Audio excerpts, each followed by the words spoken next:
Euroregione.news. Terza Terra Arte Società Villa Manin. Dal 25 maggio al 31 dicembre, Villa Manin di Passariano ospita alcune delle opere più iconiche del maestro Michelangelo Pistoletto, uno dei più celebri artisti italiani. I quadri specchianti, la Venere degli stracci, la sfera di giornali, il metro cubo d'infinito non sono allestiti in questo storico contesto solamente per essere scrutati, ammirati ed interpretati nell'intima e soggettiva capacità individuale di ogni singolo visitatore ed estimatore che varcherà la soglia della villa. In questo specifico progetto artistico promosso dall'ERPAC regionale si va oltre, molto oltre. Come avviene oramai da anni nel centro culturale La Città dell'Arte a Biella, voluta dal maestro in un vecchio lanificio, così a Villa Manin ai capolavori di Pistoletto è stato dato tutto lo spazio e il tempo di essere elementi di ispirazione e di dialogo con vari segmenti della società, oltre che con altri 11 artisti. Un lavoro in itinere che porterà a costruire cultura e arte nel tentativo di trasformare la società. Artisti provenienti dalla regione, dall'Italia e dall'estero, invitati a confrontarsi attraverso il proprio lavoro con le istanze di trasformazione etica e sociale proprie dell'opera del maestro Pistoletto. Terza Terra, l'esposizione realizzata con la curatela di Guido Comis, direttore di Villa Manin per l'ERPAC, l'ente regionale per il patrimonio culturale, in collaborazione con Paolo Naldini, direttore di Fondazione Città dell'Arte, porterà nella residenza dogale lo spirito autentico della cittadella, le immagini delle opere esposte e realizzate, ma anche le idee che emergeranno dai dibattiti e dagli incontri che si terranno nel corso di questa sperimentazione. La presenza delle opere di Michelangelo Pistoletto a Villa Manin, spiega il curatore Guido Comis, sarà l'occasione per fare di Passariano un luogo di creazione, di confronto e di sperimentazione sul modello di Città dell'Arte, ma soprattutto di coinvolgimento di tante diverse anime della regione che poi saranno raccolte in una pubblicazione. Più che un catalogo tradizionale, si tratterà del diario di un viaggio verso nuove opportunità di intendere l'arte e il suo ruolo nella società. Saranno dunque le opere stesse di Pistoletto esposte a Villa Manin in stanze tematiche a dettare i temi di confronto e di dibattito.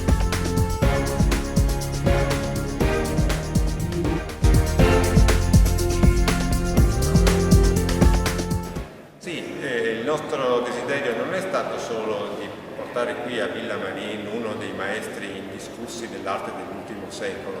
Indubbiamente qui abbiamo dei capolavori di Michelangelo Pistoletto, a partire dai quadri specchianti fino alla Venere degli stracci, ma il desiderio è stato di portare qui lo spirito stesso di Città dell'Arte, la grande fondazione cui Michelangelo Pistoletto ha dato vita a Biella, che oggi è un luogo di incontro, di dibattito, di produzione artistica, ma anche di sperimentazione di una nuova idea appunto di società e di relazione fra i diversi attori sociali. Qui a Villa Manin abbiamo creato infatti, grazie alla collaborazione dell'ISIA, l'Istituto di Design che ha anche sede a Pordenone, un agorà, un luogo di incontro, e questa agorà sarà animata appunto da dibattiti, da incontri, che coinvolgeranno non solo esperti di cultura o di teatro, ma anche esponenti del mondo agricolo, produttivo.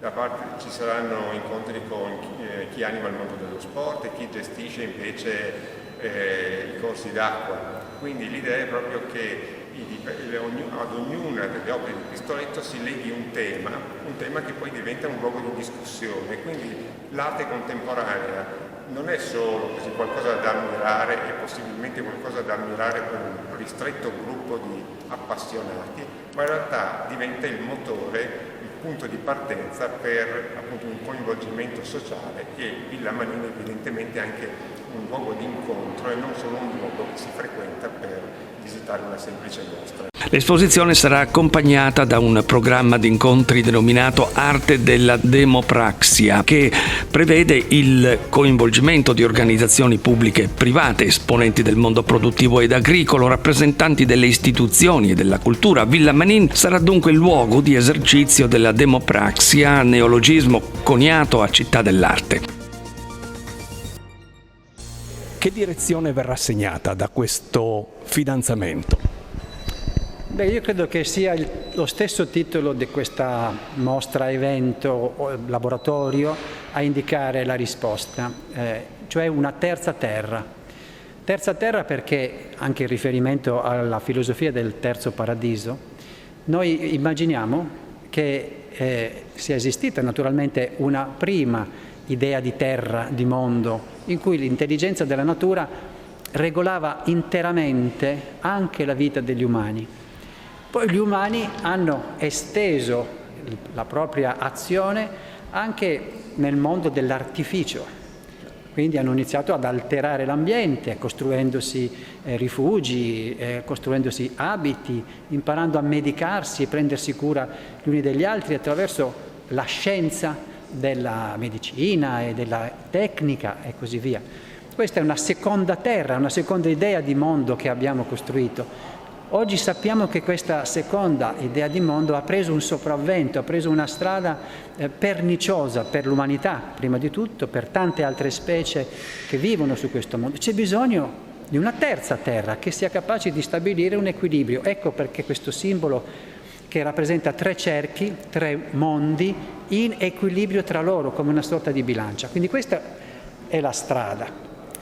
Ma è stato straordinario il fidanzamento con Villa Manin, perché lei deve sapere che Città dell'Arte è organizzata, l'abbiamo strutturata per uffici che si occupano di come l'arte interagisca con la società, come l'arte riprogetti la società insieme a tutti i settori che compongono la società stessa. Allora ci sarà e c'è l'ufficio agricoltura, l'ufficio educazione, l'ufficio tecnologia, spiritualità, economia, legge, eccetera.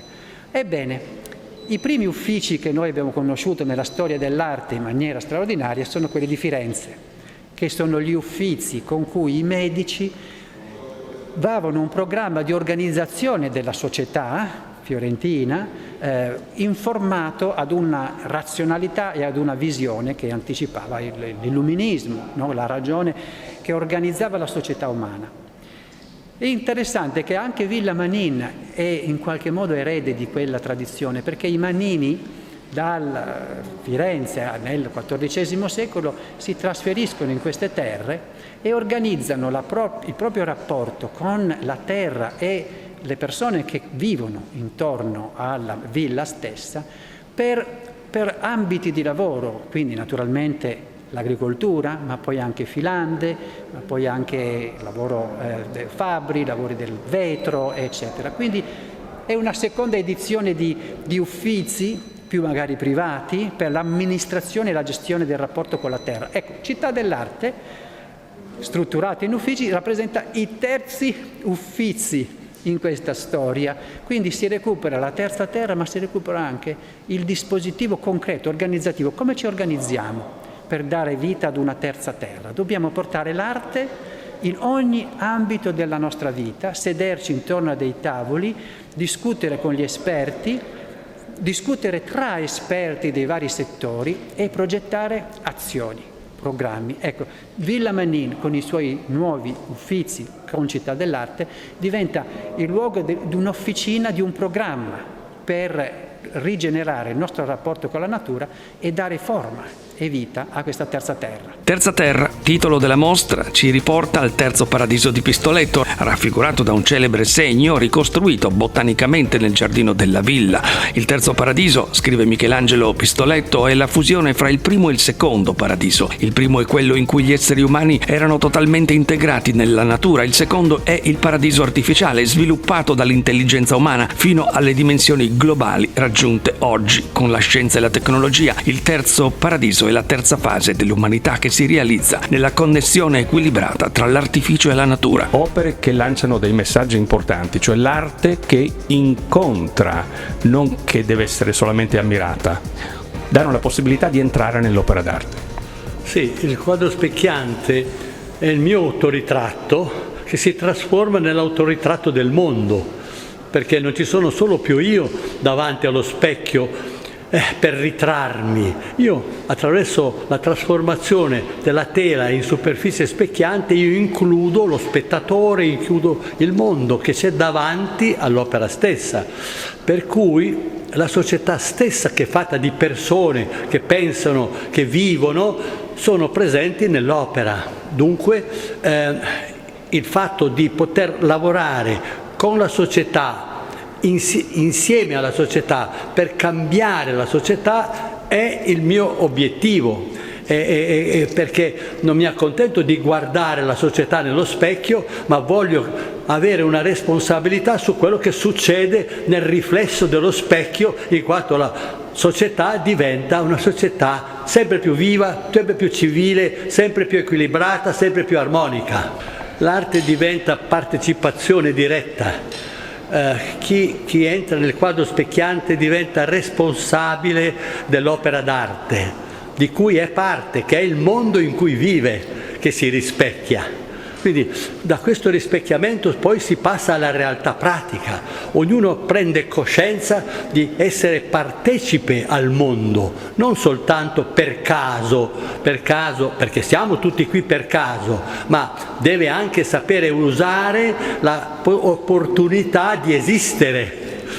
E quindi usare il caso per l'opportunità di una esistenza che deve essere felice, deve essere armonica e non soltanto fatta di conflitti. E quindi il mio lavoro oggi sta proprio nel pensare che, partendo dallo specchio, si deve arrivare alla pace preventiva, dobbiamo preventivare la pace, dobbiamo essere creatori di pace, non soltanto assoggettarci al fenomeno originale della rapacità, che è quella che rende l'uomo in qualche maniera come un animale, come una bestia che si nutre di altre bestie, ma gli esseri umani si nutrono di se stessi. Per il potere di uno si arriva alla conquista delle persone come se fossero bestie, per fare di questo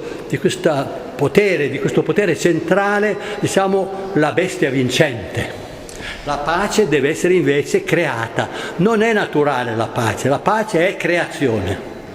Maestro, qui a Villa Manin parte un'esperienza che vuole essere simile a quella della Città dell'Arte, di cui lei è ispiratore e fondatore. Cosa si attende da questo percorso?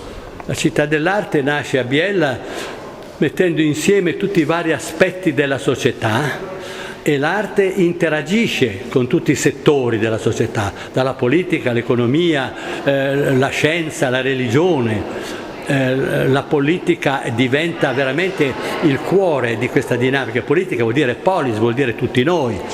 Ecco, qui a Villa Manin ci sono elementi del mio lavoro che sono, diciamo, radicali di un pensiero che viene sviluppato poi da altri artisti, da altre persone che traducono questi concetti in idee che, trasportate nella società, possono cambiare la società. Quindi nasce dall'arte altra arte, la quale si innesta con la società, assumendo responsabilità sociale.